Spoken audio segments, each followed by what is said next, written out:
안녕하세요. 맥케니 지혜투자클럽입니다. HLB 재료를 보면 주가는 이제 4만원이 좀 넘어가야 되는데 장중에도 지금 4만원대 부근에서 넘어가지 못하고 있는데 장중 투자 전략 흐름 한번 살펴보도록 하겠습니다. 먼저 지금 미국 시장 선물 흐름부터 한번 살펴보도록 하겠습니다. 자, 다음 주 FOMC 회의를 앞두고 이번 주는 미국 S&P 500 기준으로 거의 한 30% 기업들이 실적 발표를 하는데요. 특히나 이제 빅테크 관련되는 기업들, 뭐 알파벳, 마이크로소프트, 메타, 아마존, 이런 기업들이 이제 실적을 발표하는 거죠. 특히나 이제 시간에 이제 알파벳이라든지 마이크로소프트라든지 메타, 아마존 이런 이제 기술주들이 하락을 하면서 지금 나스닥 선물 같은 경우는 1.89% 하락세 흐름이 보여주고 있습니다. 그리고 다우선물이나 S&P 이제 선물 같은 경우는 0.19, 0.87% 중소형주 중심의 러셀 2000 같은 경우에는 이 강보합세 흐름을 보여주고 있죠.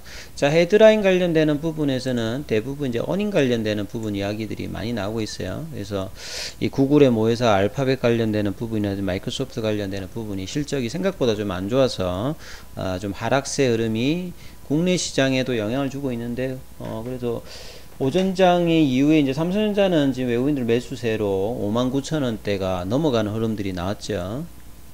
그리고 헤드라인에 보시게 되면 계속 이제 다음 주 FOMC 회의를 앞두고 이번 주는 계속 이제 실적 관련되는 어닝이 이슈가 되는 어떤 시장 분위기다, 이렇게 이해를 하시면 될 것 같습니다.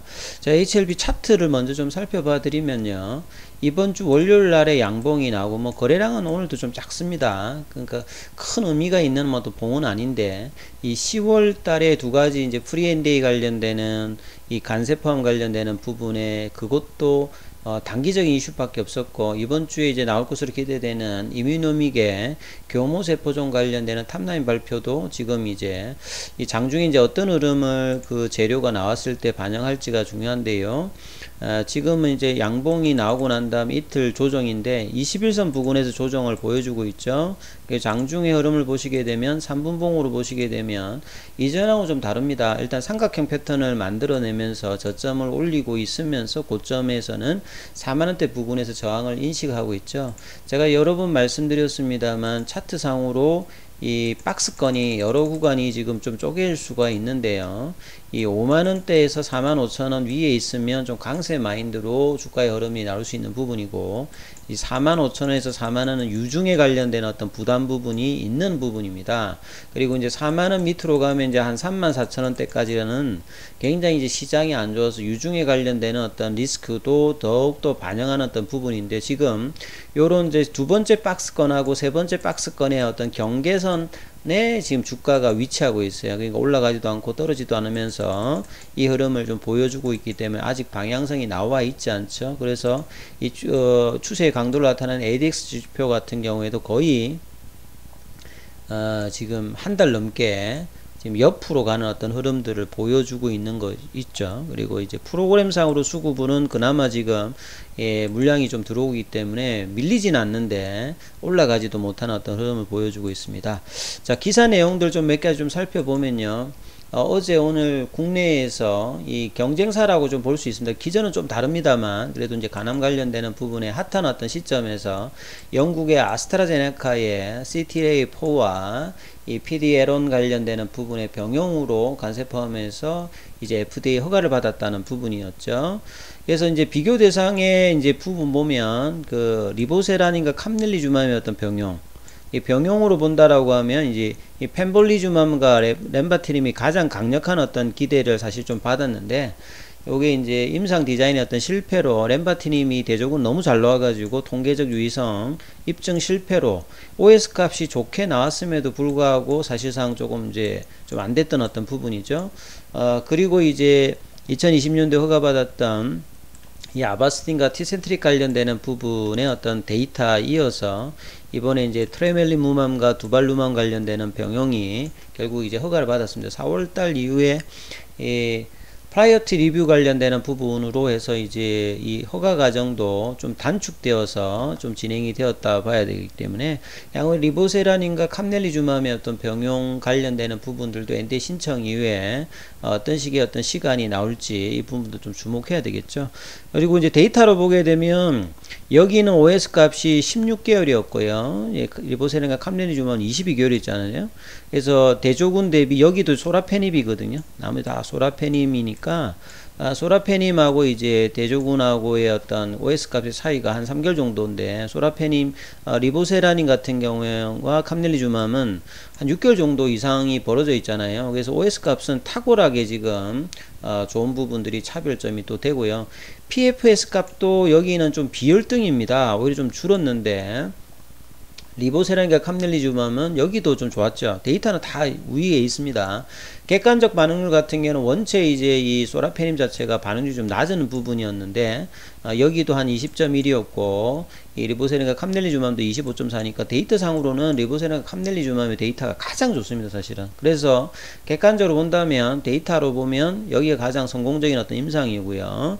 이 임상을 진행할 당시에 어떤 대조군이 소라페님이, 것은 그 당시에 이제 치료제로 승인받았던 게 이거기 때문에, 그리고 결국 이제 이 트레멜리무맘과 두발루맘도 이제 오픈라벨로 진행되었거든요. 오픈라벨 관련되는 부분에 어떤 뭔가 좀 문제 있는 듯한 이제 이야기들은 이 부분으로 이제 크게 문제가 없을 것 같고, 다만 이제 이상 반응률 자체가 여기는 안정적인 어떤 25.8이었는데 이게 80.5입니다. 이 부분을 가지고 좀 어떻게 하느냐 했는데, 원체 지금 이제 성공 여부를 따지는 데이터가 좋기 때문에 이번에 이 트레멜리무맘과 두발루맘의 허가를 본다라고 하면 이런 어떤 데이터들이 비열등도 있고 뭐 OS 값도 엄청나게 뭐 좋은 게 아님에도 불구하고 됐다라고 하면 이 가능성은 굉장히 좀 높아져 있는 어떤 부분이라 봐야 되겠죠. 내용을 좀 살펴보면, 이 본래 이제 트레멜리무맘 같은 경우에는 하이자가 이제 첫 개발 임상을 했습니다. 그러다가 이제 2011년도에 이 부분들을 이제 그 영국의 아스트라제네카가 인수했죠.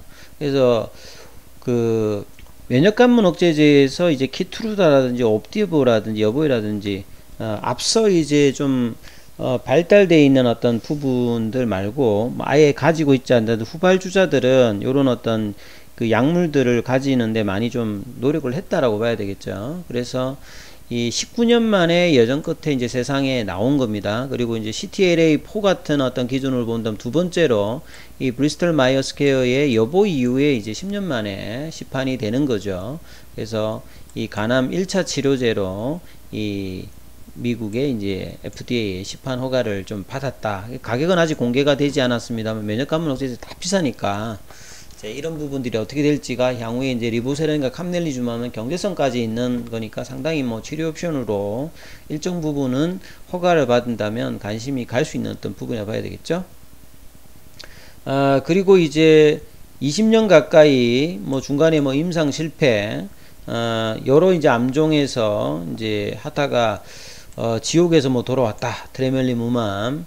예, 그렇게 보실 수도 있겠죠. 그리고 당장 2년 전만 하더라도 이 트레멜리무맘의 미래가 불투명했고, 국내에도 보면 신라젠이 한참 이제 이 아스트라제네카의 이 트레멜리무맘과 이 임핀지와 더불어서 이제 트리플 병용 이런 것들도 백사백가 많이 좀 했던 부분이 있었어요. 국내에는 이 트레멜리무맘이 좀 신라젠 때문에 좀 알려져 있는 어떤 약물이라고 보시면 되는데요. 그래서 아스트라제네카가 집념으로 임상 성공하고 이제 시판 허가까지 이어졌다, 이렇게 보시면 되겠습니다.